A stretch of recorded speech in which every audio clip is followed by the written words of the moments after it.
يلا كده نبدا الفيديو كده، نسمي الله ونصلي على النبي. بصوا يا حبايبي، احنا حطينا الدقيق، احنا عجين في العجان عشان خاطر هو الدقيق، عجينه الفطير بتحتاج شغل شويه، بتحتاج تعب شويه، عشان احنا عاملين بدقيق اللي هو الدقيق العادي جدا، ولا دقيق مخبوزات ولا دقيق فيه عرق ولا دقيق غالي ولا اي حاجه، ده الدقيق اللي هو جميع الاستخدامات. فلازم تخدميه حلو قوي عشان تعرفي تشد العجينه كده ما تتقطعش منك، ده اهم حاجه. حطينا الدقيق، حطينا كمان معلقه ملح، معلقه وشويه كمان ملح كده،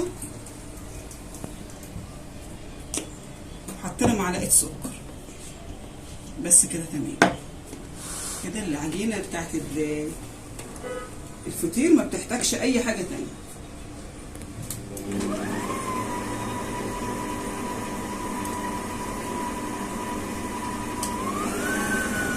ننزل بقى بميه عاديه جدا من الحنفيه، ولا دافيه ولا اي حاجه، ميه بارده، ميه من الفلتر عادي جدا.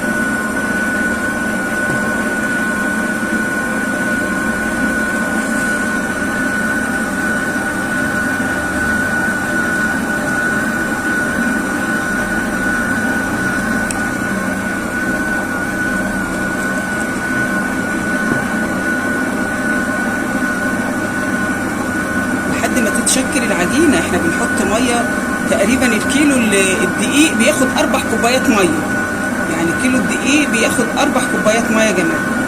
حاطين مثلا، وتشوفي برضو العجينه، ممكن الدقيق مش زي بعض، في دقيق يشرب بسوائل، في دقيق ما يشربش سوائل. انت تابع عجينتك بقى وشوفيها. محتاجه ميه، هي كده حلوه، الطراوه بتاعتها حلوه كده. انت لا عاوزاها ناشفه شويه، عاوزاها طريه شويه، بس عموما يعني عجينه الفطيره بتبقى طريه، بتبقى احلى، ما تنشفيهاش.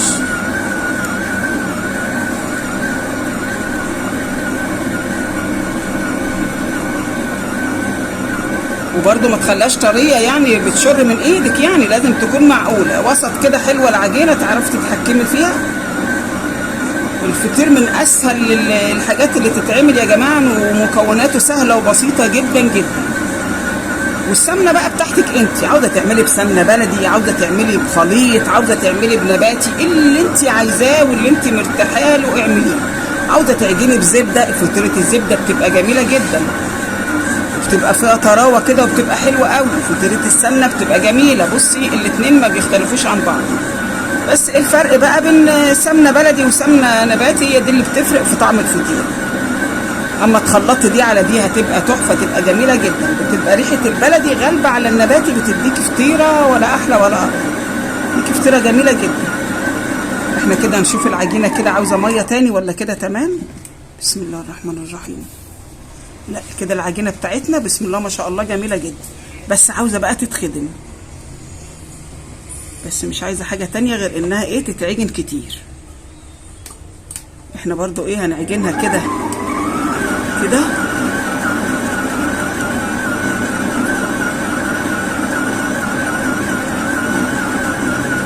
بصي يا حبايبي العجينه كده اتعجنت تمام قوي. بصي احنا هنطفي عليها. بصي حتى لو انت بتعجني في ايدك، لو انت حتى بتعجني بايدك الكلام دوت لاي عجينه. بصي العجينه كده، بصي لسه ما نعمتش، ولسه ما بقتش زي ما احنا عايزين، لسه العجينه ما نعمتش. بصي بس انت بقى تقفلي عليها. انا هقفل العجان 5 دقايق بس وارجع لها. لو انت بتعجني على ايدك برضو، شربتي العجينه الميه، خلاص سيبيها 5 دقايق كده، غطيها وسيبيها 5 دقايق وارجعي لها تاني، هتلاقيها بصي تحفه، تلاقيها نعمت العجينه وبقت جميله غير ما انت سايباها خالص. وده على كفه العجين يا جماعه، كل العجين بنفس النظام ده، تسيبيه 5 دقايق 10 دقايق حسب الوقت اللي معاكي، وترجعي تكملي عجين، هتلاقيها جميله جدا جدا، احلى ما كنت مثلا ال10 دقايق اللي انت سايباها فيهم دولت، لو كنت استمريتي تعجني فيهم مش هتبقى احلى من كده. يعني هي كده احلى لما سبتيها ورجعت لها، احلى ما تكوني استمريتي تعجنيها ال10 دقايق دي ما سبتهاش من ايدك، هتتعبي. والعجين طبعا بيتعب، انا عن نفسي بتعب منه جدا، يعني هتتعبي في العجينه ومش هتطلعيها برضو زي ما انت عايزه. لا غطي عليها وسيبيها كده 10 دقايق وارجعي تاني، اديها دور تاني، هتبقى جميله جدا. وده هيبقى قدام منكم، ما مديتش ايدي فيها، يعني انا قفلت عليها وفتحتها دلوقتي معاكم. بص العجينه نعمت ازاي، بص العجينه، بصي ما كانتش كده خالص لما سيبناها، بصي العجينه نعمت اهي، بصي، ويبقى فيها عرق. بصي غير ما احنا سايبينها خالص، غير ما احنا سايبينها خالص. هنكملها بقى، نعجنها شويه كمان وكده تبقى تمام قوي. بسم الله الرحمن الرحيم.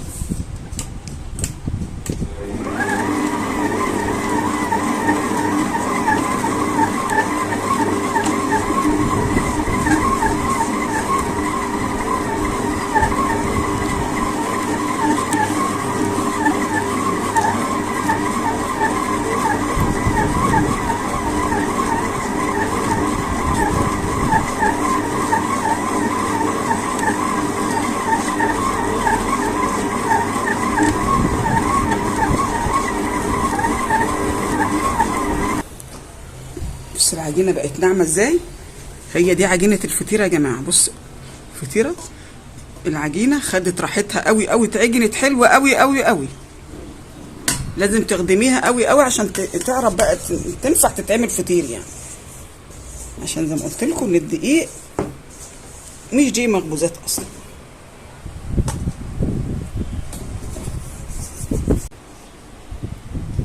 احنا كده نعمل فطيرتين اتنين بس، العجينه دي كلها نعملها فطيرتين.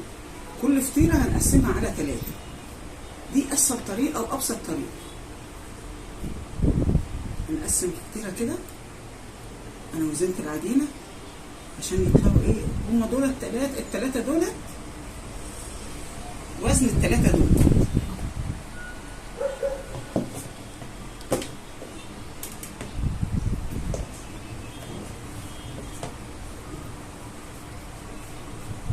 بص العجينه ناعمه حلوه ازاي.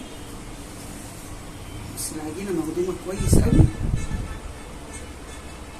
كمان بقى فيها عرق وبقت جميله. وهي الدقيق بتاعها من اللي هو ابسط دقيق يعني، بس خدمتك في العجينه هي اللي هتخليها كده. لما تخدمي العجينه حلوه قوي هي اللي هتخليها لك جميله كده، زي ما تكوني جايبه اغلى دقيق واحسن دقيق عامله بيه الفطير.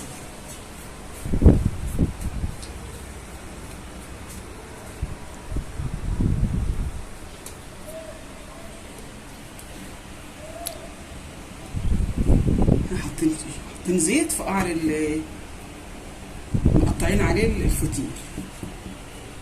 نسيبها بقى تريح شويه 10 دقايق كده اقل حاجه، وبعدين نبدا الله اكبر، نبدا نفرد ان شاء الله.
تحط سمنه فوقها وتحتها تقوم تمشي معاكي ما تتعبكيش في الفرد.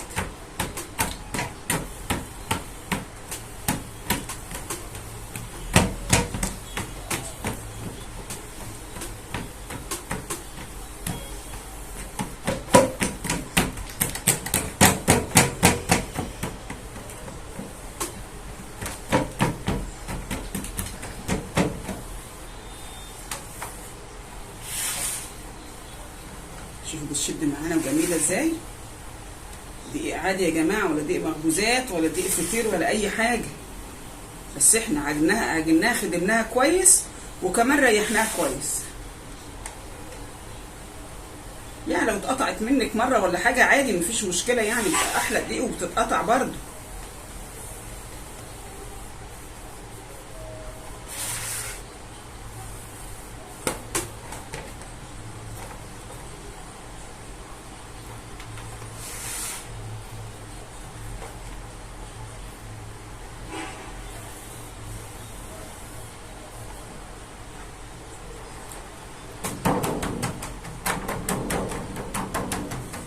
خفي السمنه بقى على قد ما تقدري.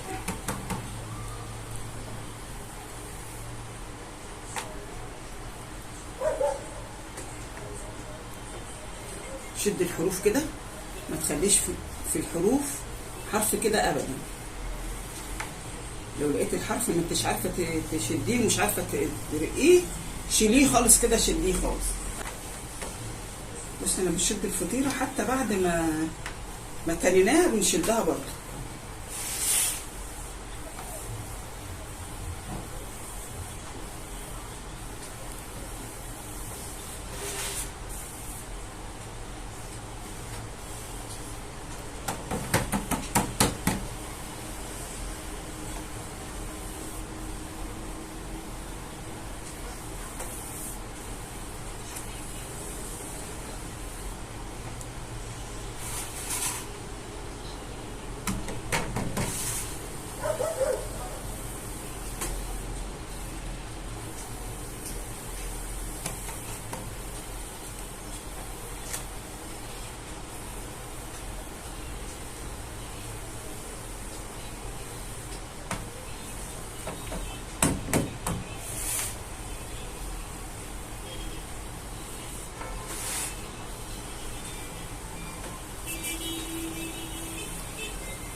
هنسيبها برضو كده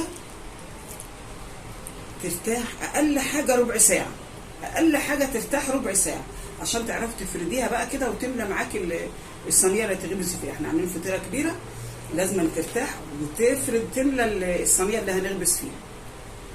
تمام، نريحها ربع ساعه بقى ونرجع لكم واحنا بنفردها في الصينيه. بنطلع الصينيه اللي هنخبز عليها الفطيره من الفرن، يعني احنا بنسخنها قبل ما نحط عليها الفطيره. يعني انت عشان خاطر تطلعي فطيره جميله معاكي لازم تحطيها على صينيه سخنه. مش عايزه نحط سمنه كتير ولا حاجه. بسم الله الرحمن الرحيم.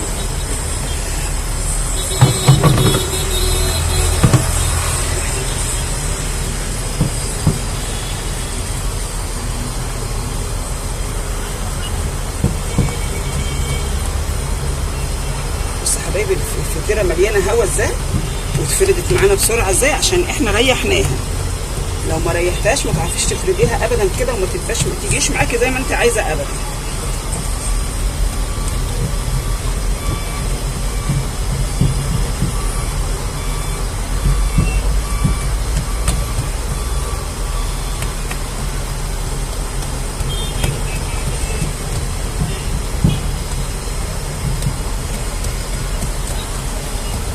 قشطه بقى من اللي احنا شايلينها كده من على وش اللبن.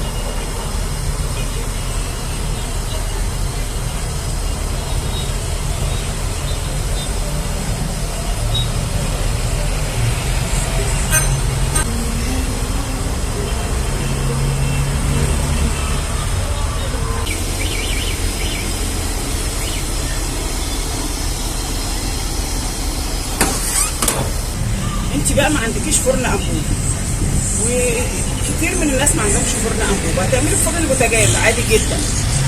بصي اسحبي الصاج اللي تحت خالص، صاج الفرن اللي في ارضيه الفرن اسحبيه، ولو فرنك بيشتغل من فوق ومن تحت يبقى جميل جدا، شغالين من فوق ومن تحت. لو فرنك ما بيشتغلش يعني لو طفيتي زي عندي كده مثلا بقى شغل، لو شغلت فوق وتحت بينطفى تحت ويفضل فوق شغال. ايا كان ما بيشتغلش بزرار واحد، ما بيشتغلش الا من ناحيه واحده، لا من فوق لا من تحت. ماشي، يبقى انت هتشغلي من تحت وانت ساحبه الصاجه من تحت وحاطه النار مباشره على الشبكه، والشبكه تنزليها بقى تحت شويه كده فوق ارضيه الفرن، يعني فوق الارضيه بتاعه الفرن بدرجه، يعني ما تخليهاش بنفس درجه الصاج اللي سحبتيه، ولا تخليها في نص الفرن، لا تخليها تحت منه بدرجه كده. وتحطي الصينيه بسرعه وتسخني الفرن الاول، وسخني الصينيه الاول اللي انت هتخبزي فيها، ايا كانت بقى جريل زي دوت صينيه اللي موجود معاكي، تسخنيه الاول، تطلعيه تحطي عليه الفطيره وتفرديها كده وهو سخن كده، وتعملي زي ما عملتي كده معلقه سمنه كده وتحطي الفطيره وتفرديها وهي مرتاحه وكويسه تتفرد معاكي، وتدخليها بقى الصينيه سخنه بسرعه، هتشيل معاكي بسرعه، هتبص تلاقيها قبت كده وشالت واتحمرت بسرعه وما تطلعلكيش ناشفه من الفرن. احنا بنشيل الصاج من تحت كده عشان خاطر اللي تتشيل بسرعه وتستوى بسرعه، ما تتمصت في الفرن وتنشف في الفرن. لو عملتي بالطريقه دي هتطلع لك احلى فطيره والله، وتطلع زي الفرن دوت واحسن كمان. انا لما بغرز في الفرن بتاع البوتاجاز بعمل بنفس الطريقه. جربي كده وهتطلع معاكي فطيره جميله جدا في فرن البوتاجاز. شوفوا الفطيره قبت ده في الفرن، ده من نجاح الفطيره يا جماعه. الفطيره لما تكون مورقه حلو تقب كده في الفرن، ما تبقاش مسكعه كده وملكومه، لا تبقى قبه كده وجميله كده. بسم الله ما شاء الله.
يلا احنا خبزنا الفطير يا حبايبي اهو. بصي احلى فطير ممكن تعمليه واسهل فطير ممكن تعمليه، مفيش احلى بقى ولا اروع من كده ولا اسهل من كده. بصي مكوناتها بسيطه جدا، فطيره جميله قوي. بصي الفطيره عامله ازاي، بسم الله ما شاء الله اللهم بارك. بصي اسهل طريقه واسهل مكونات، وبصي مفيش بعد كده. يلا حبايبي بقى نشوف بعض ان شاء الله في فيديو جديد. بالله عليكم لو كنتوا وصلتوا لحد كده بقى ما تنسوش اللايك والشير والاشتراك في القناه. نشوف بعض ان شاء الله في فيديو جديد باذن الله. السلام عليكم ورحمه الله وبركاته.